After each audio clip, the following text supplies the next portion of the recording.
뉴스 시작합니다. 김인수입니다. 윤석열 전 대통령에 대한 두 번째 체포영장 집행도 무산됐습니다. 이번엔 검사와 경찰의 교도관까지 10명 넘게 투입됐고 물리력을 행사하면서 강제 구인에 나섰지만 결국 물러났습니다. 지난 1차 시도 때와 달리 윤 전 대통령 신체를 잡는 것에 더해 아예 앉아있는 의자를 통째로 들어서 옮기려고 했다가 윤 전 대통령이 완강하게 거부하면서 중단된 겁니다. 윤 전 대통령 측은 특검팀이 무리하게 집행을 시도했다며 반발했지만 특검팀은 적법한 절차였다고 반박했습니다. 오늘의 첫 소식 김호영 기자의 보도입니다.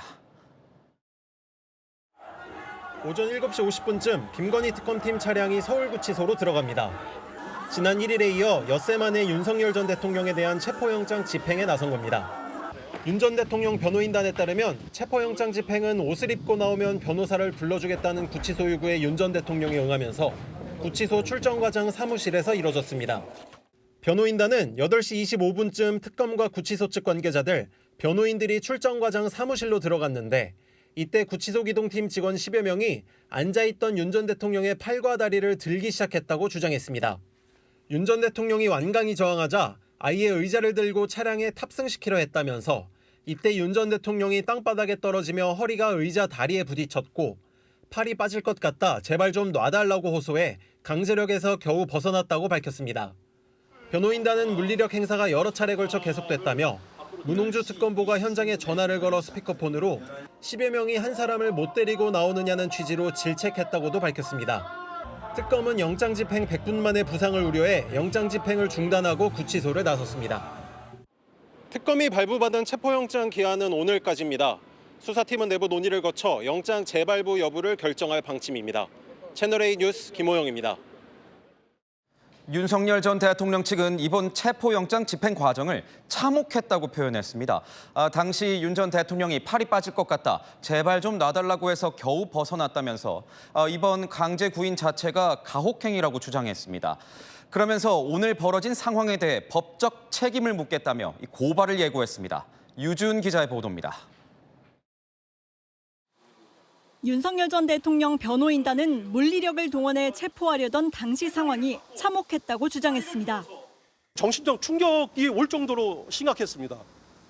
대통령이 오죽하면 팔이 아프다고 좀 놔달라고 사정을 할 정도였겠습니까? 구속된 피의자에게 물리력을 행사해 체포하려 한 건 건국 이래 이번이 처음이라며 법적 책임을 묻겠다고 했습니다. 강제력을 동원해서 데려간다면 그것은 진술을 강요하는 행위이고 형법상 가혹행위에 해당됩니다. 윤 전 대통령 변호인단은 교도관에게 체포를 지시한 특검보 등 관계자들에 대해 직권남용 혐의로 고발하는 방안을 검토하겠다고 밝혔습니다. 교정본부를 관할하는 정성호 법무부 장관 고발 가능성도 나옵니다. 정 장관은 어제 공정한 법 집행이 이뤄지도록 특검의 체포영장 집행 업무에 적극 협조할 것을 직접 지시했습니다. 특검은 법원이 적법하게 발부한 영장을 적법하게 진행한 것이라고 반박했습니다. 한편 윤 전 대통령 변호인단은 특검의 체포 시도 후 윤 전 대통령이 염좌로 인한 통증을 호소했고 의무실에 진료를 받으러 갔다고 밝혔습니다. 하지만 법무부는 윤 전 대통령 건강상 특이 사항은 없는 것으로 확인됐다며 앞으로도 특검 수사에 적극 협조하겠다고 밝혔습니다. 채널A 뉴스 유주은입니다. 아는 기자 시작하겠습니다. 사회부 법조팀 김지훈 기자 나와 있습니다. 자, 김 기자, 2차 체포 격렬했지만 결국은 실패했습니다. 그런데 오늘은 이전과 다르게 윤 전 대통령에 대해서 직접 이 체포를 시도했다면서요. 네, 맞습니다. 지난주 1차 집행 때요. 특검은 수용거실 문 밖에서 그리고 윤 전 대통령은 안에서 대치했습니다. 그런데 오늘은 특검이 별도 공간, 구치소 내 다른 사무실로 윤 전 대통령을 불러냈습니다. 그러니까 윤 전 대통령을 수용거실 밖으로 데리고 나오는 데는 성공을 한 거죠. 오늘 체포영장 집행에 10명이 넘게 투입이 됐다던데요. 네, 재구성을 좀 해봤습니다. 같이 보실 텐데요. 이 실랑이가 있었던 이 방에는 윤 전 대통령과 변호인단, 검사와 수사관 등 특검 관계자가 함께 있었고요. 윤 전 대통령에게 물리력을 행사한 건 구치소 내 기동팀 10여 명이었습니다. CRPT, 구치소 내 긴급 상황이 생겼을 때 투입되는 인력인데요. 이 기동팀 10여 명이 윤 전 대통령의 팔을 끌고 다리를 들어서 호송차에 태우려고 한 겁니다. 이 과정에서 뭐 윤 전 대통령이 뭐 완강하게 거부를 했다 뭐 이렇게 얘기가 지금 나오고 있는 건데 몸싸움이 있었다는 건가요? 뭐 윤 전 대통령은 어떤 반응을 보였는지 확인이 좀 된 게 있습니까? 네, 조금 더 취재를 해보니까요. 윤 전 대통령 그 현장에서 팔다리를 붙들고 있는 순찰팀을 향해 수차례 설득과 호소에 나섰다고 합니다. 앞길도 창창한 사람들이고 공무원인데 불법 행위에 가담해서는 안 된다. 내 몸에 이렇게 손을 대면 안 된다. 반복한 걸로 전해집니다. 아, 그래서 이 집행이 중단이 된 건가요? 곧장 중단된 건 또 아니었습니다. 윤 전 대통령과 변호인단 계속해서 불법 체포임을 주장했고요.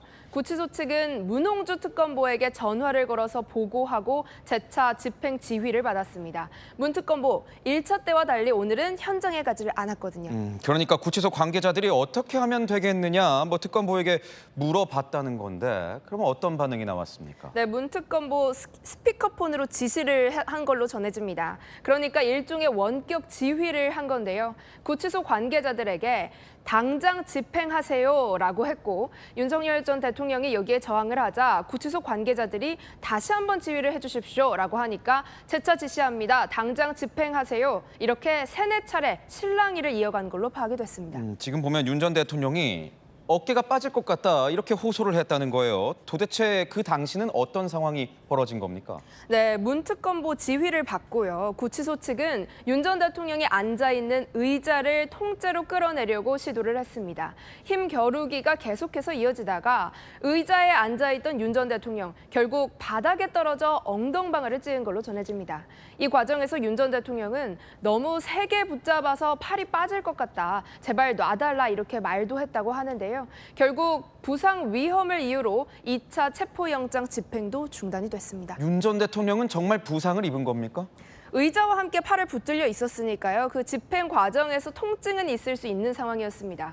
이후에 윤 전 대통령은 의무실로 옮겨졌는데요. 현장에 있던 변호인단은 외부 병원 진료가 필요한 상황이라면서 오늘 오후 기자회견 땐 잡범들에게도 이렇게 안 한다라고 토로했습니다. 반면 법무부는 윤 전 대통령이 어깨 통증을 호소해서 의료과 진료를 했는데 건강상 특이사항이 없다라고 밝혔습니다. 그렇다면 특검이 또다시 체포영장 집행에 나설까요?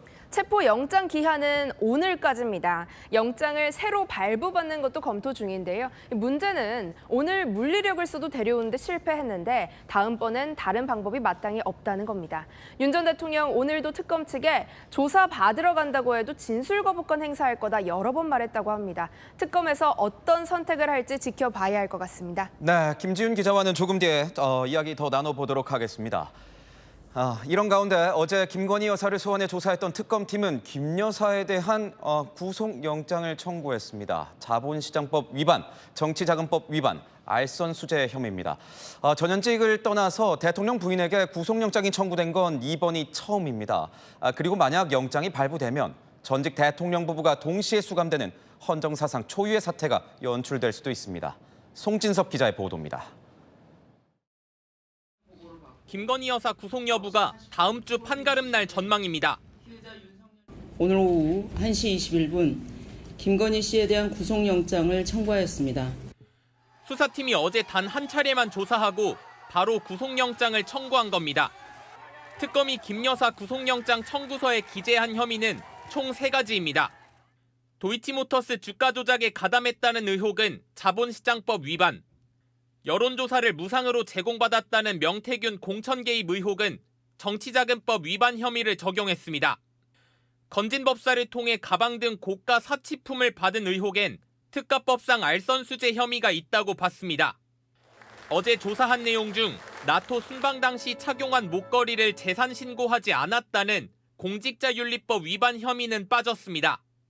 윤석열 전 대통령 대선 경선 과정에서 도이치모터스 의혹에 관해 거짓말을 했다는 선거법 위반도 적용하지 않았습니다.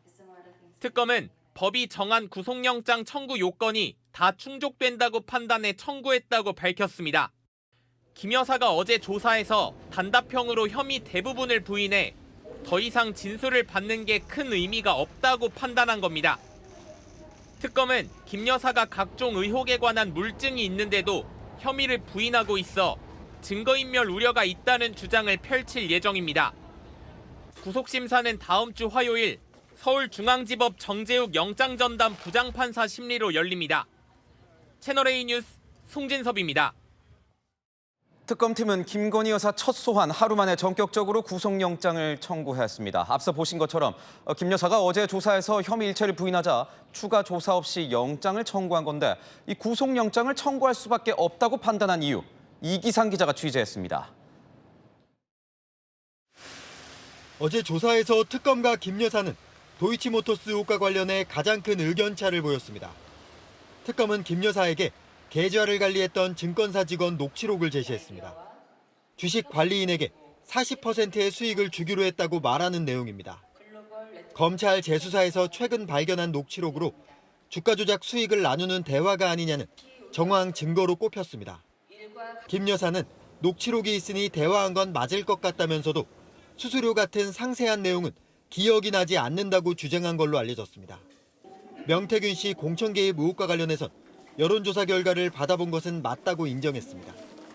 하지만 대가를 요구받지도 주지도 않았다고 주장했습니다.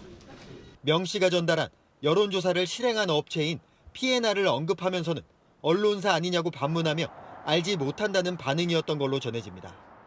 특검은 건진 법사가 김 여사 이름으로 저장한 번호로 통화한 기록도 제시했습니다. 하지만 김 여사는 지근거리에서 보자는 행정관이 사용한 번호라며 통화한 적이 없다고 해명했습니다. 김 여사는 나토 순방에서 착용한 반클리프 목걸이에 관해서도 모조품이며 어머니에게 사줬던 걸 빌렸다는 기존 입장을 되풀이한 걸로 알려졌습니다. 특검법상 수사 대상은 총 16개 혐의인데 수사팀은 나머지 11개 혐의에 대해서는 김 여사를 구속한 뒤 조사하겠다는 입장입니다. 채널A 뉴스 이기상입니다. 김건희 여사 측은 특검이 아무런 증거도 없이 영장을 청구했다고 주장했습니다. 어제 특검 조사에 성실하게 응한 데다 도주 우려도 없는데 무리하게 영장을 청구했다는 겁니다. 송정현 기자의 보도입니다. 특검이 구속영장을 청구하자 김 여사 측은 예상치 못했다는 반응을 보였습니다. 김 여사 측은 증거도 없이 무리하게 영장을 청구했다고 주장했습니다. 김 여사가 특검 조사에 성실히 임했고 재소환할 경우 출석 의사도 밝혔는데 구속할 사유가 없다는 겁니다. 어제 조사에서도 진술 거부권을 행사하지 않고 준비된 질문에 모두 대답한 점도 거론했습니다. 변호인단은 구속심사에서 이러한 내용을 강조하며 구속영장을 기각해달라고 요청할 예정입니다. 이미 특검이 김 여사 자택을 압수수색해 관련 증거를 확보했고 얼굴이 알려진 영부인이었던 만큼 도주 우려가 없다는 점도 강조할 것으로 보입니다. 변호인단은 김 여사 건강이 좋지 않은 점도 거론하고 있습니다. 죄송한데 건강이 매우 안 좋으셔서 그런데 마이크는 좀 자제 좀 부탁드릴게요. 지금 건강이 매우 안 좋으셔서요. 김 여사는 지난 6월 우울증 등으로 병원에 입원했다가 휠체어를 타고 퇴원했습니다. 최근에도 주 1회 이상 진료를 받는 걸로 알려졌습니다. 반면 특검은 김 여사가 수감된 상태로 조사를 받을 수 있다고 판단하고 있습니다. 채널A 뉴스 송정현입니다. 김지훈 기자와 좀 더 살펴보도록 하겠습니다. 자, 김건희 여사 이전까지 여러 번 부르면 여러 번 나오겠다 이렇게 답을 해왔습니다. 그런데 특검은 어제 한 번만 조사를 하고 구속영장을 청구했어요. 이건 어떻게 봐야 되는 겁니까? 네, 어제 7시간 반 답변을 들은 걸로 이미 충분하다는 겁니다. 현행법상 구속영장 청구 요건은 이렇습니다. 충분한 범죄 혐의가 소명되고 증거인멸 또는 도망 우려가 있거나 구속했을 때 이익이 더 클 때입니다. 어제 조사를 통해서 김 여사가 혐의를 인정할 게 없다는 점은 확인을 했잖아요. 적어도 영장에 넣은 이 3가지 혐의에 관해선 김 여사 답변과 관계없이 입증을 할 수 있다는 겁니다. 다음 주면 구속 심사가 이제 열릴 텐데 특검은 어떤 점에서 이 구속을 자신하고 있습니까? 네, 먼저 도이치모터스 주가 조작 사건부터 살펴보겠습니다. 권오수 전 도이치모터스 회장이나 김 여사 계좌 관리인 모두 유죄가 확정됐습니다. 특히 김 여사처럼 자금을 댄 이른바 전주도 처벌을 받았거든요. 김 여사 역시 유죄 판단이 나올 거라는 확신이 있다는 거고요. 여기에 새로운 물증도 확보를 했다면서요? 네, 맞습니다. 검찰 재수사 과정에서 확보한 증권사 직원과 김 여사의 전화 녹취 파일인데요. 김 여사가 수익이 나면 계좌를 관리하는 쪽에 수수료를 주기로 했다. 이런 취지의 육성이 담긴 걸로 전해집니다. 김 여사 어제 조사에서 그런 통화를 한 건 맞지만 잘 기억이 안 난다고 진술했습니다. 그런데 김 여사가 구속이 된다면요. 윤 전 대통령까지, 그러니까 부부가 구속이 되는 거예요. 이런 경우가 뭐 종종 있는 사례입니까? 부부를 모두 구속하면 안 된다 이런 규정은 사실 없습니다. 하지만요, 실제로 나란히 구속되는 경우는 거의 없습니다. 아주 드물게요. 부부가 강력범죄를 함께 저지른 경우 같은 특이한 사례가 아니면 한쪽만 구속하는 경우가 많습니다. 한쪽 배우자가 구속돼 있다는 이유로 다른 한쪽 구속영장을 기각하는 경우가 있습니다. 그러면 이 배우자가 구속됐다는 사유로 구속영장 기각한 사례, 뭐 어떤 게 있습니까? 네, 조국 전 조국혁신당 대표 사례가 대표적입니다. 조금 더 설명을 드리면요. 2019년 10월 검찰 수사를 통해서 정경심 교수가 입시 비리로 먼저 구속이 됐죠. 검찰은 2달 뒤에 조국 전 대표에 대해서도 유재수 감찰 무마 혐의로 구속영장을 청구했습니다. 법원은요, 혐의가 소명됐다라고 하면서도 피의자의 배우자가 다른 사건으로 구속돼 있다라는 사유로 구속영장을 기각했습니다. 정 교수는 2023년 가석방 출소를 했는데 조국 전 대표가 구속이 된 건 재판에서 실형이 확정된 그 이후입니다. 특검은 건진법사를 통해서 전달했다는 그 명품 가방이나 이 목걸이도 이번 구속영장 청구서에 기재를 했다고 들었는데요. 네, 맞습니다. 특검은요, 이 사안과 관련해서 알선 수재 혐의를 적용했습니다. 알선 수재, 청탁을 대가로 금품을 받았다는 건데 통일교 전 간부가 전달했다는 명품 가방이나 목걸이, 수재에 해당을 합니다. 하지만 어떤 청탁을 받고 들어줬는지는 명확히 알려진 게 없는데요. 수재는 있는데 알선은 명확하게 채워지지 않은 상태입니다. 구속영장이 기각이 되더라도 뭐 특검은 기소를 하겠죠? 네, 특검팀 이름이 김건희 특검이잖아요. 그래서 이제 구속 여부와 관계없이 김 여사를 기소하는 건 기정사실화해도 될 것 같습니다. 부부 구속이 안 되더라도 일단 윤 전 대통령 부부 모두 법정에 서게 될 걸로 보입니다. 네, 잘 들었습니다. 지금까지 아는 기자였습니다. 오늘 8.15 광복절 특별사면 대상자를 선정하기 위한 사면심사위원회가 열렸습니다. 그동안 관심을 모았던 조국 전 조국혁신당 대표가 심사 대상 명단에 포함된 것으로 파악됐습니다. 이재명 대통령의 최종 결단만 남은 상황인데 사실상 사면으로 그 가닥이 잡혔다는 분석입니다. 이상원 기자의 보도입니다. 이재명 정부 첫 특별사면 심사 대상자에 조국 전 조국혁신당 대표가 포함된 걸로 파악됐습니다. 법무부 사면심사위원회에서 사면 복권 대상자로 선정되면 법무부 장관이 대통령에게 결과를 상신하고 오는 12일 국무회의에서 심의 의결을 거쳐 최종 명단이 확정됩니다. 법무부는 오늘 오후 사면심사위를 열었습니다. 대통령의 인사권한을 장관이 얘기했던 게 아니잖아. 조 전 대표 사면을 위해 법여권은 발벗고 나섰습니다. 문재인 전 대통령은 최근 우상호 대통령 정무수석을 만난 자리에서 조 전 대표 사면을 건의했습니다. 더불어민주당 출신 전직 국회의장단도 대통령실에 조 전 대표 사면을 요청하는 친서를 보냈습니다. 대통령실 관계자는 심사 대상에 조 전 대표가 포함됐다는 건 사실상 사면으로 가닥이 잡힌 것 아니겠나라고 말했습니다. 다만 여당 내부에서는 사면 시점을 두고 의견이 엇갈리고 있습니다. 한 친명계 의원은 이왕 해줄 거면 연말이 아닌 지지율이 높은 지금 해주는 게 낫다고 말했습니다. 하지만 다음으로 미뤄야 한다는 목소리도 나옵니다. 정치인 사면이라고 하는 문제는 첫 해의 사면에 이게 맞을까라고 하는 이 사면도 대체로 그렇게 민생 경제 회복과 사회적 약자에 집중해서 조 전 대표가 사면 복권되면 내년 지방선거에서 서울시장, 부산시장 등에 출마할 수 있다는 관측이 나옵니다. 채널A 뉴스 이상원입니다. 조국 전 대표가 이렇게 사면 수순을 밟게 되자 국민의힘을 포함한 야권에선 비판이 쏟아졌습니다. 형기의 절반도 채우지 않은 입시 비리범을 왜 사면해줘야 하냐면서 납득할 수 있는 국민이 없을 거라고 지적했습니다. 보도에 손인혜 기자입니다. 야권은 조국 전 조국혁신당 대표가 광복절 특별사면심사 대상에 포함된 것을 두고 맹비난했습니다. 굉장히 잘못한 것이라고 우리는 강력하게 규탄을 합니다. 국민적 불안과 우려가 큰 지탄의 대상이었던 조국 대표를 포함을 시켰다는 것에 대해서 국민과 함께 분노합니다.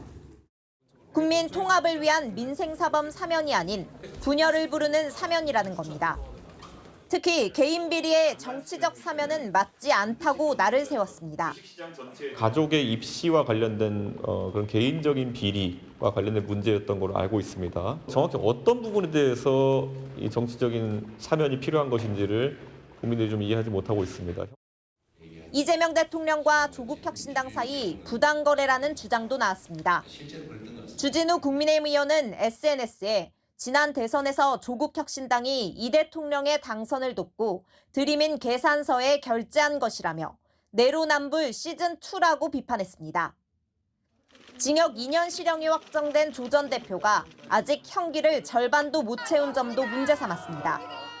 그 대부분의 특사라든지 가석방의 기준은 형기의 2분의 1이나 3분의 1을 채워야 됩니다. 반도 되지 않은 상황이었기 때문에 과연 국민들이 납득이 될까? 국민의힘은 정치인 사면 빌미를 주지 않겠다며 보수 진영 사면이 필요 없다는 점도 분명히 했습니다. 채널A 뉴스 손인혜입니다. 네, 정치부 이남희 선임 기자와 더 풀어보도록 하겠습니다. 자, 반대가 적지 않은데도 이 조국 전 대표가 광복절 특별 사면인 특사 심사 대상에 포함된 이유가 뭡니까? 바로 이재명 대통령과 민주당, 조국 전 대표에게 두 가지 마음의 빚이 있거든요. 먼저 첫 번째 빚, 지난해 총선 때요. 조국 혁신당이 지역구 후보를 내지 않아서 민주당의 승리를 도운 겁니다. 그러니까 지민비조, 지역구는 민주당, 비례는 조국 혁신당 구호를 내걸고 조국 혁신당이 비례대표 선거에만 주력을 했거든요. 그 결과 민주당 단독 과반인 170석을 차지하는 압승을 거뒀습니다. 당시 민주당 대표가 이재명 대통령이었죠. 총선 승리 통해서 이 대통령은 원하는 법안 통과시킬 수 있는 국정 운영 동력도 얻었잖아요. 그렇다면 이 두 번째 마음의 빚은 뭔가요? 자, 두 번째 마음의 빚.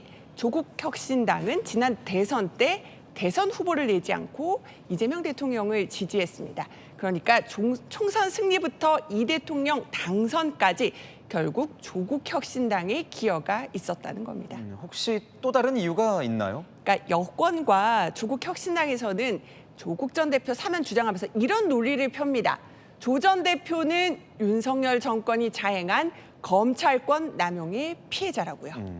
조국 전 대표 만약에 사면이 된다면 약 8개월 만입니다. 뭐 이렇게 빨리 사면을 한 경우가 과거에도 있었습니까? 있긴 있습니다. 사면은 대통령의 고유 권한이잖아요. 그런데 아주 서두르거나 무리하게 빠르게 행사할 때는 비판이 따랐습니다. 윤석열 정부 때 사례 살펴보겠습니다. 군 사이버사령부 댓글 공작으로 실형이 선고됐던 김관진 전 국방장관과 또 문학의 블랙리스트 작성 협의 받았던 김기춘 전 대통령 비서실장 유죄 확정 일주일 만에 사면 대상에 포함이 됐습니다. 또 김태우 전 강서구청장 기억하실 겁니다. 유죄 확정 석 달 만에 사면 복권이 됐고요. 근데 김 전 구청장의 경우는 당시 자신의 귀책 사유로 치러진 서울 강서구청장 재선거에 재출마했는데 패배를 했죠. 대통령의 사면 결정이 이렇게 정치적으로 역풍을 불러오기도 했습니다. 사면이 대통령의 권한이라고는 하지만 지금 보면 뭐 반대도 만만치가 않아 보여요. 왜 그러냐? 바로 조국 전 대표에게 적용된 혐의가 국민들이 민감하게 여기는 자녀 입시 비리이기 때문입니다. 법원도 조 전 대표가 자녀 인턴 증명서 등을 허위로 만들고 입시에 활용했다 이렇게 판단을 했었잖아요. 또 딸 조민 씨 경우도 대학 부산대 의전원 장학금 수령 청탁금지법 위반이라고 봤고요. 그러니까 조 전 대표가 수감된 건 검찰 권력 남용 때문이 아니라 비리를 저질렀기 때문으로 보는 시각이 적지 않은 겁니다. 그래서 민주당 일각에서도 사면 결정이 내년 지방선거 등의 악재가 될 수 있다는 우려, 고민도 있긴 있습니다. 그런데 이런 생각도 드네요. 윤 대통령이 과거 뭐 조국 전 대표를 수사를 했었잖아요. 이번에는 사면이 된다면 윤석열 전 대통령은 구속이 됐고 뭔가 두 사람의 운명이 엇갈리는 것처럼 보이기도 합니다. 그러니까요. 기억하실 겁니다.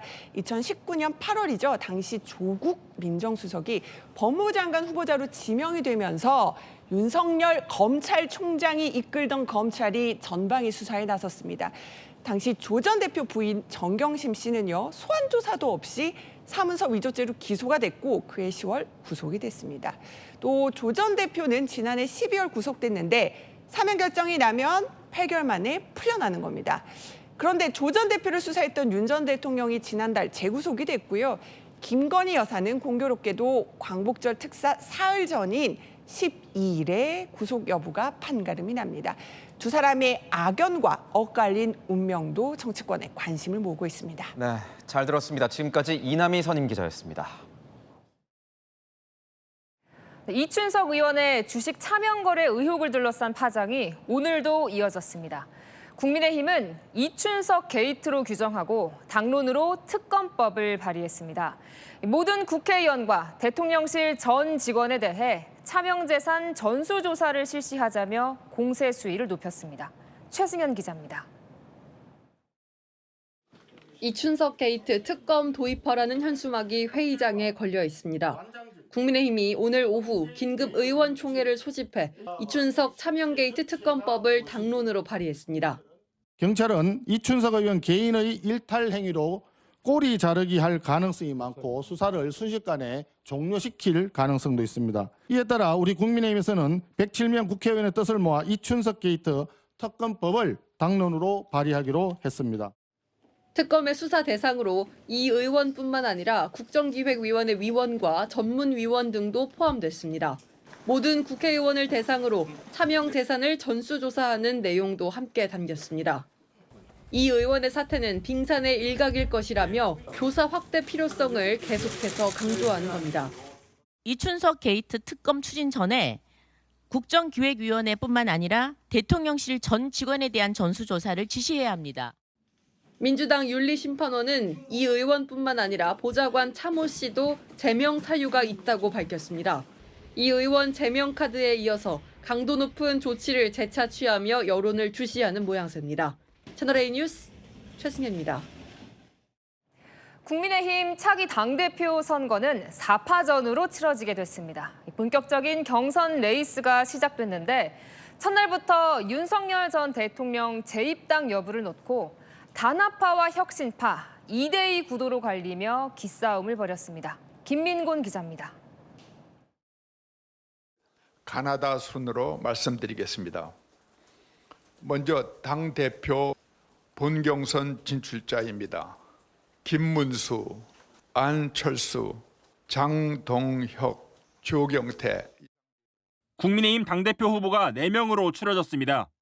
당원 투표와 일반 여론조사를 절반씩 반영한 결과로 주진우 의원이 탈락했습니다. 당의 단합을 추구하는 김문수, 장동혁 후보와 혁신을 내건 안철수, 조경태 후보, 2대2 구도로 양분됐다는 분석입니다. 당장 윤석열 전 대통령의 입당을 두고 대립했습니다. 입당하시면 당연히 받죠. 그리고 온갖 인권 침해를 당하고 계십니다. 그 구치소 안에서도 뭐 옷을 벗었느니 뭐 누웠느니 이거는 심각한 인권 침해다. 사실상 윤 전 대통령의 지지층에 호소하는 발언입니다. 장 의원 또한 이재명 정부와 싸울 땐 윤어게인 세력과 힘을 합쳐 대응해야 한다고 강조했습니다.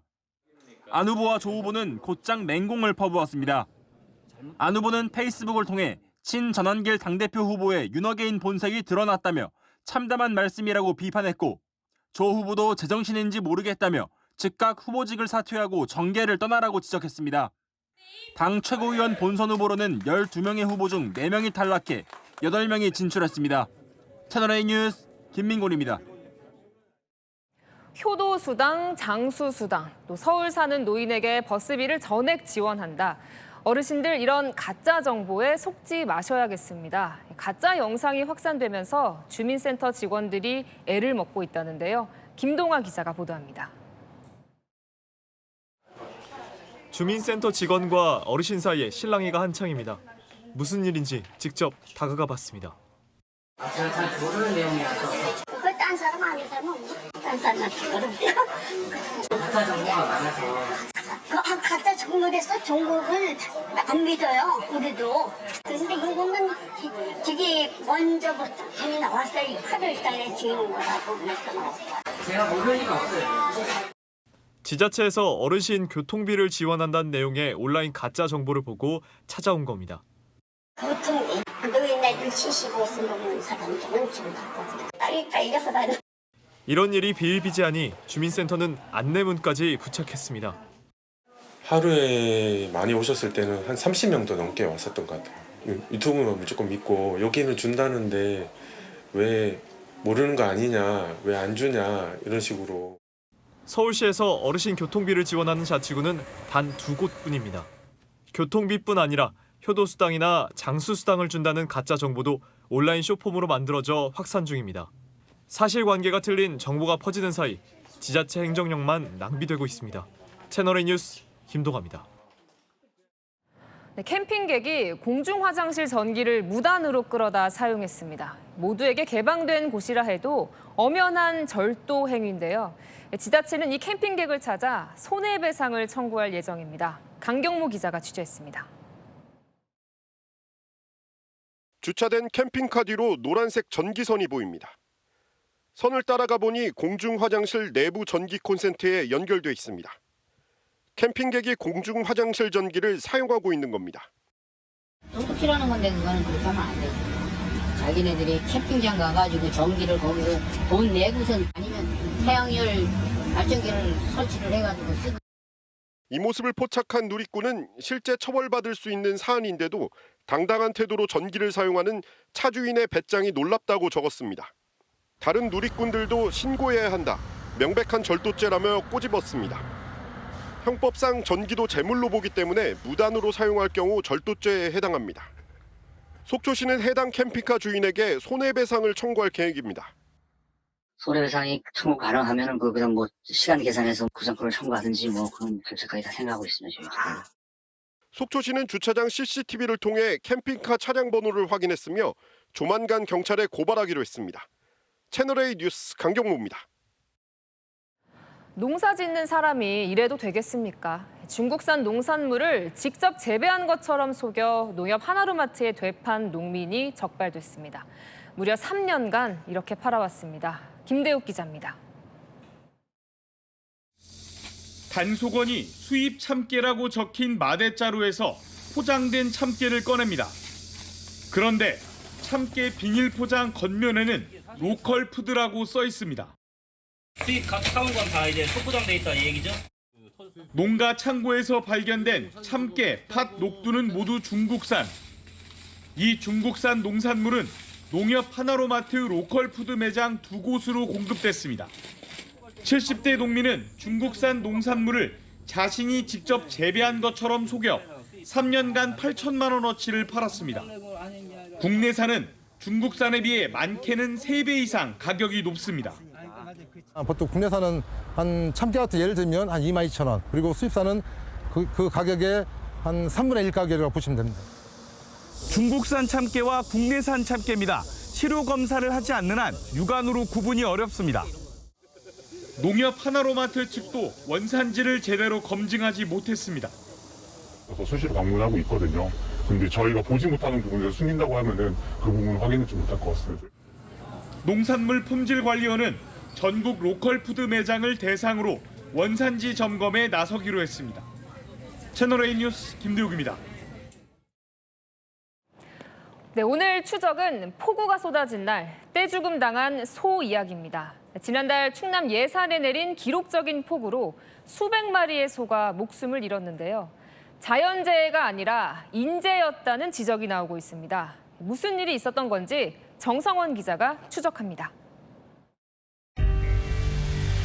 소를 죽게 한 건 누구일까요? 30분 만에 빗물로 가득 찬 축사에서는 소들의 머리만 둥둥 떠다닙니다.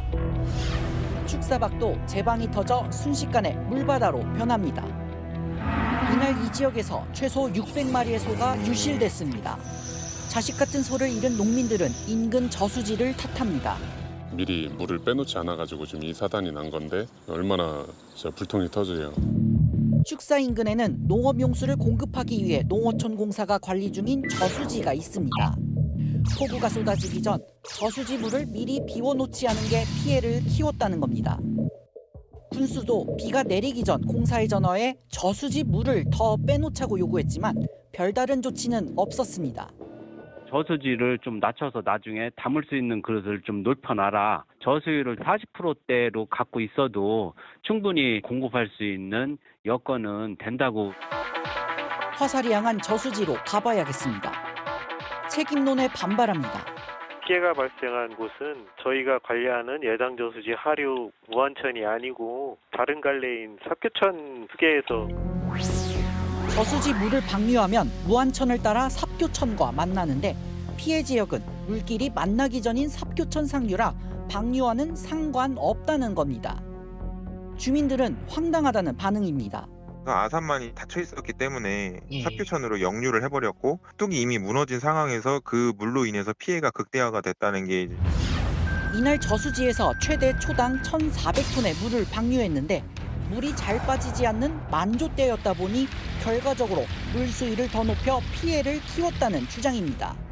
비가 그쳐서 아버지랑 소 몇 마리 빼려고 갔는데 그 재난문자 2차로 1,400톤 그 방류하면서 여기 앞에 축사가 더 잠겼어요. 농어촌 공사는 과학적으로 증명되지 않은 주장이라 반박했습니다. 소가 떼죽음을 당한 지역의 하천 제방은 지금도 누더기입니다. 그 많은 소를 죽게 한 건 누구일까요? 자연재해냐 인재냐 그 답을 찾지 않으면 똑같은 피해가 반복될 뿐입니다. 심층 취재 추적 정성원입니다.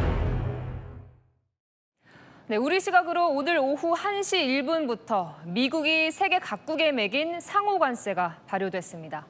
자유무역의 시대는 저물고 트럼프 대통령이 이끄는 보호무역의 시대가 열린 건데요. 트럼프 대통령, 미국으로 들어오는 모든 반도체에 100%의 관세를 부과하겠다는 폭탄 발언도 내놨습니다. 안건우 기자가 보도합니다. 도널드 트럼프 미국 대통령이 애플의 투자 발표 행사에서 반도체 관련 폭탄 발언을 쏟아냈습니다. We'll be putting a tariff on of approximately 100% on chips and semiconductors. But if you're building in the United States of America, there's no charge. 관세율로만 보면 알루미늄이나 철강의 50%보다 2배나 높은 셈입니다. 반도체가 작년 전체 수출의 20%를 차지한 우리로선 긴장할 수밖에 없습니다. 정부는 100% 관세를 맞을 일은 없다며 진화에 나섰습니다. 대통령실은 최혜국에 대한 약속을 받았다고 밝혔습니다. 미국이 유럽연합과 반도체에 15% 품목 관세만 부과하도록 합의했기 때문에 한국에도 15%가 적용될 가능성이 있다는 겁니다. 투자 압박을 위한 트럼프 특유의 협상 전략이란 분석도 나옵니다. 현실적으로는 협상을 통해서 아마 좀 더 낮아지지 않을까 그렇게 예상이 됩니다. 현재 삼성전자는 텍사스주 오스틴에 이어 테일러 지역에도 공장을 짓고 있습니다. SK 하이닉스도 미국 인디애나주에 반도체 패키징 라인을 내후년 완성할 계획입니다. 블룸버그 통신은 미국 내 생산 시설이 있는 삼성전자는 관세 폭탄을 피할 가능성이 있다고 내다봤습니다. 채널A 뉴스 안건우입니다.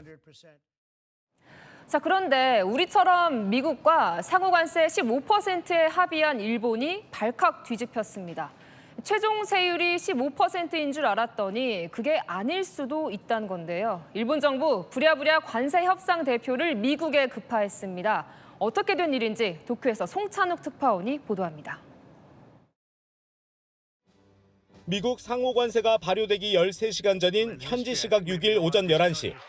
일본 관세 협상 대표인 아카자와 료세이 경제재생상이 급히 미국을 찾아 하워드 러트닉 상무장관을 만났습니다.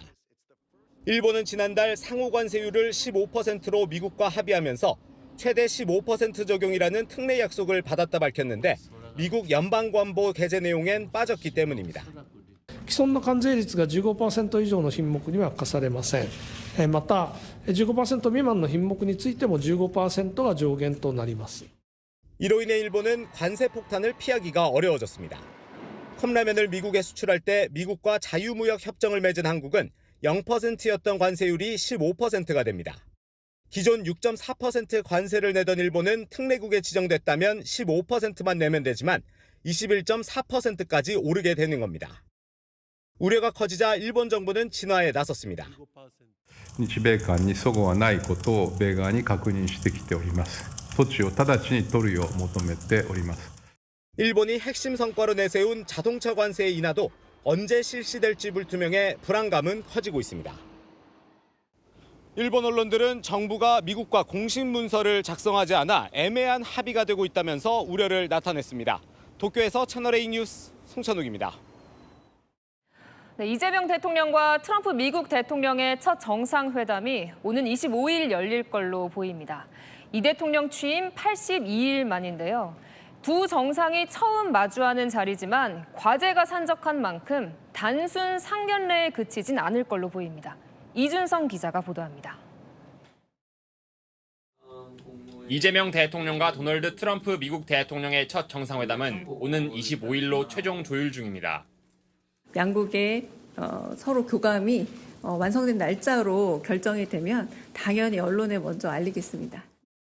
이 대통령은 3, 4일간 미국에 머무르며 알링턴 국립묘지 참배는 물론 미 조선소 방문 등을 검토 중입니다.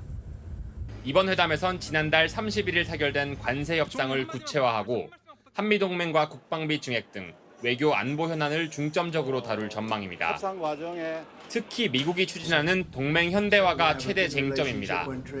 미국은 주한미군의 전략적 유연성 확대 등을 추진하고 있습니다. 주한미군 방위비 분담금 증액은 아직 미국 측의 공식 요청은 없었던 것으로 알려집니다. 한미 정상회담 직후 한일 셔틀 외교 복원 측면에서 이시바 시게루 일본 총리를 만나는 방안도 검토되고 있습니다. 채널A 뉴스 이준성입니다. 카페에서 공부를 하거나 업무를 보겠다면서 자리를 장시간 차지한 채 마치 개인 사무실처럼 쓰는 이른바 진상 카공족이 조만간 사라질 것 같습니다. 참고 참아왔던 스타벅스가 이 민폐족들에게 선전포고를 한 건데요. 앞으로 스타벅스 매장에선 개인용 데스크톱 컴퓨터와 프린터, 멀티탭, 칸막이 사용이 금지됩니다. 장호림 기자가 취재했습니다. 성인 앉은 키만한 대형 모니터와 노트북을 설치하고 업무에 열중하는 남성. 개인 사무실처럼 책상에 가림판을 설치한 모습도 보입니다. 단체석을 몇 시간 동안 혼자 차지하는 것은 기본. 대형 배터리처럼 보이는 물건을 가져와 충전을 하기도 합니다. 스타벅스가 카페에서 공부하는 사람들, 이른바 카공족들에 대해 칼을 빼들었습니다. 앞으로 카페를 이용할 때 이렇게 개인이 책상 위에 가림판을 설치하거나 멀티탭을 가져와 사용할 경우 매장 내 콘센트 사용이 제한됩니다. 장시간 자리를 비울 때는 소지품은 반드시 챙기도록 했습니다.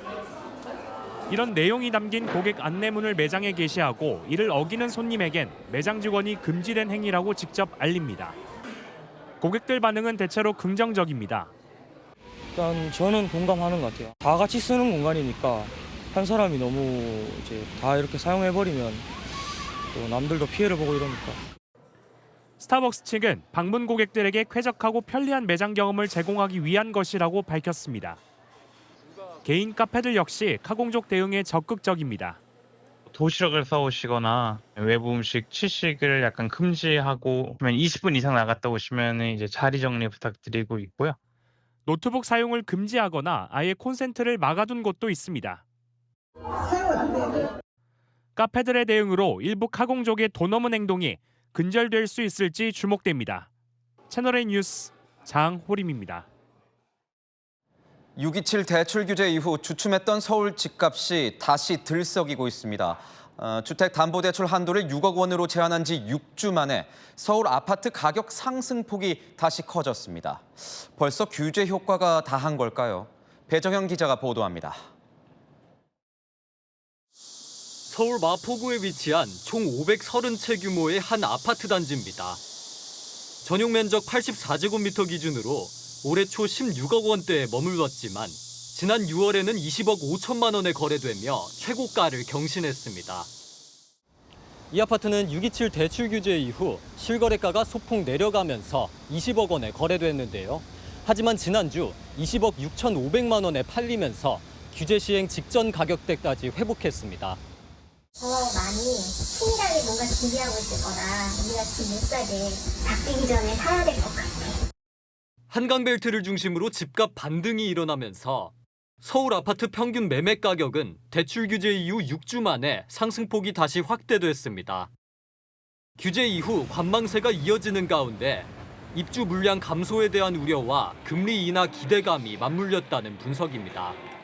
가을 이사철을 맞아서 집값이 다시 오를 가능성이 높다. 이런 기대 심리가 높고 또 규제 대책이 추가로 나오기 전에 내 집 마련을 서두르고자 하는. 전문가들은 실수요자들의 불안을 줄이기 위해 신속한 공급 대책 마련이 필요하다고 지적합니다. 채널A 뉴스 배정현입니다. 네, 소비 쿠폰 발급이 시작된 지 2주가 지났습니다. 벌써 지급액의 절반 가까이가 사용됐다는데 어디에 가장 많이 썼을까요? 홍란 기자가 전해드립니다. 시민들에게 소비 쿠폰을 어디에 썼는지 물어봤습니다. 아무래도 먹는 거에 장 보거나 그런 거에 많이 쓴 것 같아요. 아이들 태권도 다니고 있는데 거기에도 사용하고 딸 같은 경우에는 미술학원도 있는데 미술학원도 사용하고 있습니다.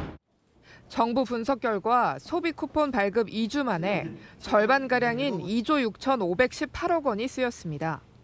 음식점이 1조 원 이상으로 가장 많았고 마트나 식료품 4,077억, 병원과 약국에 2,148억, 학원에도 1,006억 원이 사용된 것으로 나타났습니다.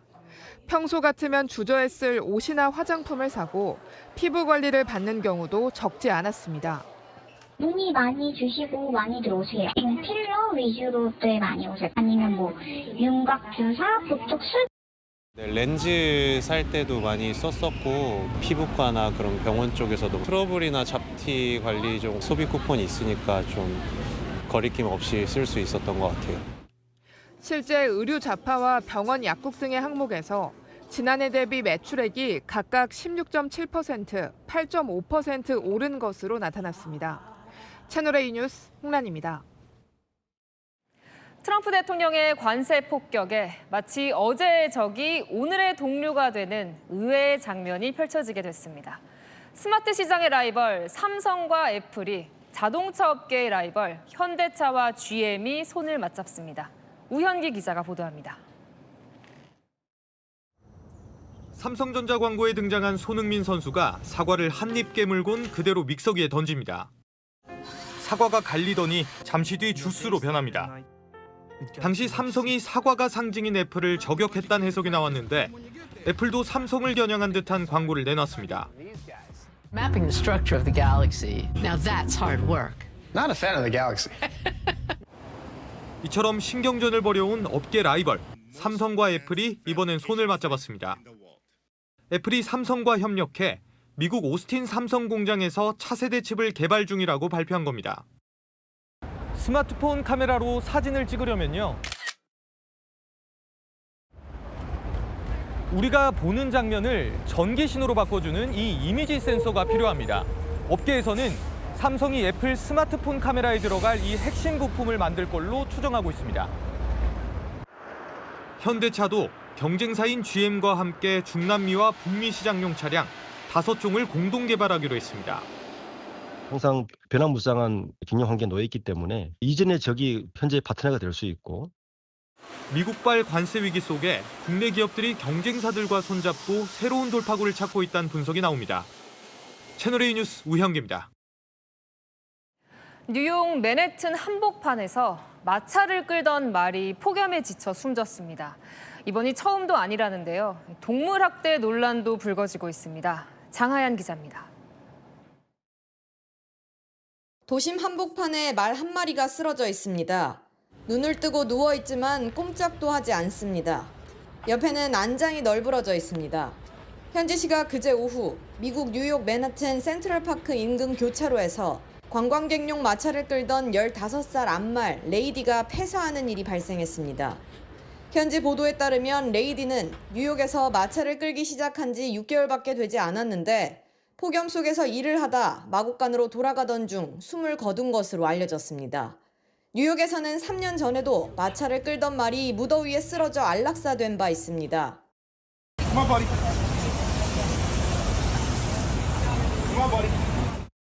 센트럴파크에서 마차를 끄는 말은 약 200마리로 추정되는 가운데 일부에서는 동물 학대 아니냐는 지적도 제기되고 있습니다. 전신주 위에서 의식을 잃은 동료를 구하기 위해 또 다른 작업자가 올라갑니다. 매달린 동료를 구하려는 순간 전기 스파크가 튀고 구조하러 올라간 작업자가 3층 높이에서 추락합니다. 현지 시각 3일 에콰도르 엘팡규 지역에서 전기공사 작업자 2명이 감전돼 숨지는 사건이 발생했습니다. 현지 당국은 이들이 전원을 차단하지 않고 안전장비 없이 작업하다 변을 당했다고 밝혔습니다. 다닥다닥 붙은 집들 사이로 시뻘건 불길과 검은 연기가 쉴 새 없이 피어오릅니다. 현지 시각 어제 필리핀 마닐라의 슬럼가인 톤도 지역에서 대형 화재가 발생했습니다. 이번 화재로 주택 수백 채가 불에 탔고 약 1,500가구가 피해를 입었는데 당국은 정확한 화재 원인을 조사 중입니다. 채널A 뉴스 장하연입니다. 정치부 박자은 기자와 열왕예랑 시작하겠습니다. 첫 번째 주제 보겠습니다. 사람이 안 죽었다. 누가 말한 건가요? 네, 국민의힘 김문수 당대표 후보가 한 말입니다. 오늘 보수 유튜버들이 주최한 토론회에 출연해서 이렇게 말한 겁니다. 계엄한 거 저는 찬성 안 합니다. 제가 알았으면 반대했고요. 그러나 그분이 계엄을 해서 누가 죽었거나 다쳤거나 그 6시간 만에 계엄이 해제되고 없지 않습니까? 계엄 당시를 얘기한 건데 사실상 윤석열 전 대통령을 좀 두둔한 거네요. 그렇습니다. 하자마자 친한계를 중심으로 비판이 쏟아졌습니다. 한동훈 전 국민의힘 대표는 계엄 막았으니 유혈 사태 안 난 거다. 국민의힘 소멸했을 것이다 라고 지적했고요. 친한계 김종혁 전 최고위원도 맹공했습니다. 계엄 때문에 이재명 대통령 당선됐고 군경 수뇌부와 장관들 인생까지 망가졌다고요. 그런데 박 기자, 김 후보 같은 경우에는 보수 유튜버 주최 토론회에 그동안 안 나가겠다고 하지 않았었나요? 그렇죠. 그동안 입장과 많이 달라졌습니다. 출연 검토도 안 했다 선을 그어 왔었는데 결국 출연도 하고 발언도 조금 달라졌습니다. 현재는 그런 생각이 없는데요. 출연 계획은 현재는 없습니다. 전들 왜 안 가고 싶겠습니까? 그러나 그 때가 있는 겁니다. 방법이 있는 겁니다. 네, 일각에서는 전당대회 얼마 안 남았으니 강경 보수층 표심 거스를 수 없었을 것이라는 분석 나옵니다. 두 번째 주제 보겠습니다. 뭘 금지를 한다는 겁니까? 네, 러닝메이트입니다. 국민의힘 최고위원 도전한 김재원 전 최고위원이 지난 2일 올린 사진입니다. 김문수 후보와 함께 찍었는데요. 일정에 따라 나섰다고 하죠. 이게 뭐가 문제가 되는 건가요? 네, 러닝메이트를 금지하고 있는데 저렇게 SNS에 사진과 글을 올려놓으니까 한 팀으로 출마하는 것처럼 보인다는 겁니다. 당원 당규상 개파는 안 된다는 원칙 때문에 금지하고 있거든요. 개파 불용에 따라서 당원의 자율 경쟁을 훼손하고 선택권을 제한할 수 있는 러닝메이트제는 허용하지 않기로 했다. 그런데 후보들로서는 좀 억울할 수도 있을 것 같은데요. 이런 사진도 못 찍냐, 이런 얘기가 나올 수도 있을 것 같아요. 네, 그렇습니다. 안철수 후보와 우재준 청년 최고위원 후보도 마찬가지 상황에 놓였습니다. 안 후보가 대구 일정 중에 함께 찍은 사진을 올렸습니다. 이렇게 제보가 잇따르니까 선관위 각 캠프 담당자들 불러서 경고했다고 합니다. 선거 룰 지켜달라고요. 또 발생하면 경고에서 그치지 않을 것이란 거죠. 네, 다음 주제 보겠습니다. 유인태 전 국회 사무총장이 보이는데 뭐가 없다는 건가요? 염치가 없다는 건데요. 문재인 전 대통령 향한 말입니다. 그냥 알아서 맡겨놓을 일이지. 그리고 자기는 그만두기 전에 김경수도 사면 안 한 사람이 내가 보기엔 지금 염치도 없고. 네, 문재인 전 대통령이 우상호 대통령실 정무수석에게 조국 전 법무부 장관의 사면을 요청한 사실이 알려지면서 쓴소리한 겁니다. 대통령한테 맡겨놓으면 될 일이라고요.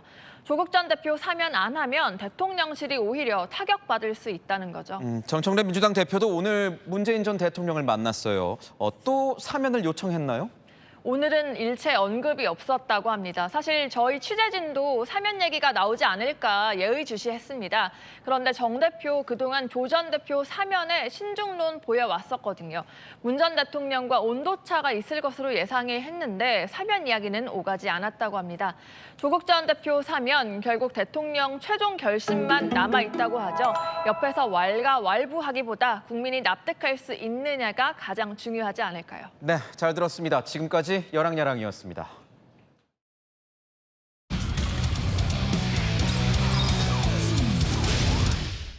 스포츠A 시작합니다. 동대문 흥인지문을 배경으로 등번호 7번 유니폼을 입고 있는 손흥민. 특유의 찰칵 세레머니도 이제 손모양을 틀어 LA로 바꿨습니다. 손흥민이 오늘 LAFC에 공식 입단하며 최대 2029년까지 동행을 알렸습니다.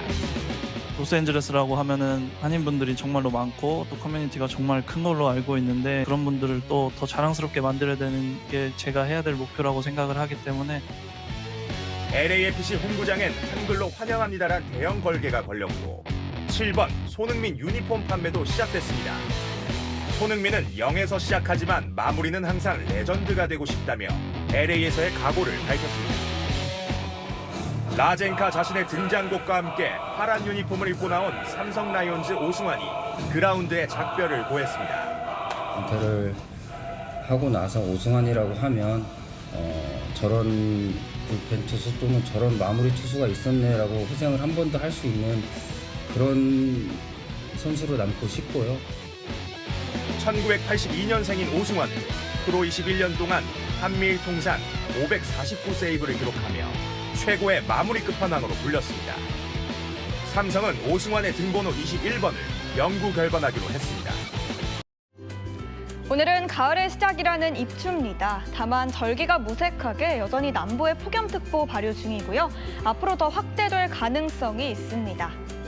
서울도 낮 기온이 다시 30도를 웃돌았고요. 당분간 무더위가 이어지겠습니다. 그래도 밤사이 서울 23도로 열대야에서 벗어나겠고요. 한낮에는 서울과 대구 32도까지 오르겠습니다. 내일은 오후부터 저녁 사이 소나기 예보 있습니다. 강원과 경북 등 동쪽 지역에 5에서 많게는 20mm 정도 내립니다. 제주도 최대 40mm의 비가 예상됩니다. 모레는 남부 중심으로 또다시 호우특보 수준의 많은 비가 예상됩니다. 특히 전남에 최대 120mm 이상의 물벼락이 예고된 만큼 침수 피해 없도록 대비 잘해주셔야겠습니다. 정체전선의 영향으로 다음 주 월요일까지 남쪽에 비가 이어지고요. 화요일과 수요일 비는 전국으로 확대될 전망입니다. 날씨였습니다. 뉴스에 마칩니다. 시청해주셔서 감사합니다.